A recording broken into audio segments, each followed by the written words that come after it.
How do we clean the bad our body has committed in the past, feeling burdened by our own sins? Give in charity, live a life of service, everything that the shaykhs are teaching. How do you clean anything? Is that you have to zaki, you have to purify. And the only way to purify it is, purify your money, purify your time, purify your mind, purify the efforts. All of that is the system that the shaykhs are teaching. So you're nobody new with anybody that is a different character. Everybody came through the same door, and that's why the process is for everyone. You don't have to think of, I need something uniquely for myself. Absolutely not. You're like everyone else that came through the door, and that's why the prescription and the medicine is the same.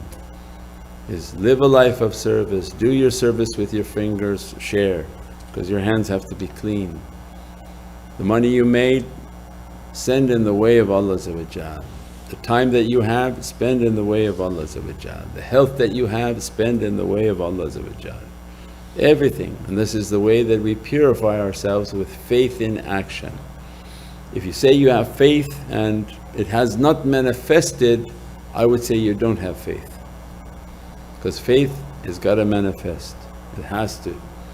So you say, I have a seed but it never became a tree with fruits, so it's worthless. What are you going to do with the seed?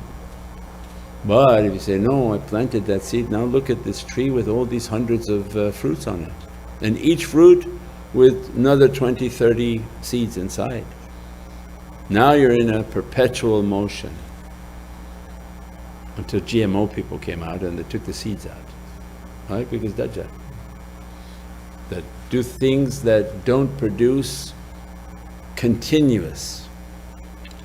And that's the knowledges that they teach now in the last days. The left brain people, whatever they teach has no continuity, it has no value in the heavens. How to fight and argue somebody, how to debate somebody about this was wrong from the Aqeedah book you read. Where will you use that in paradise? When there's no water, what are you going to wash with? All the arguments that you want to sit and say like, oh yeah, it's like this much and this much renders your water to be invalid, and so all of these things, where would you use this in paradise? No, but these were things that would give us a sense of discipline, where you don't get excited about it, but you discipline your physicality, so that to open the door of your spirituality. Because dirty wild horse doesn't go anywhere. So you clean the horse, you tame the horse, you put a saddle on the horse, but you don't sit all day long obsessed with the horse.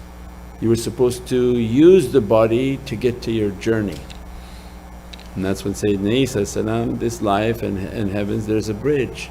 Pass through it, don't build upon the bridge. And these people who become very exterior, they're building on the bridge. They think they're off the earth and they believe they're in the way to paradise, but they're building just something on a bridge that's going to collapse.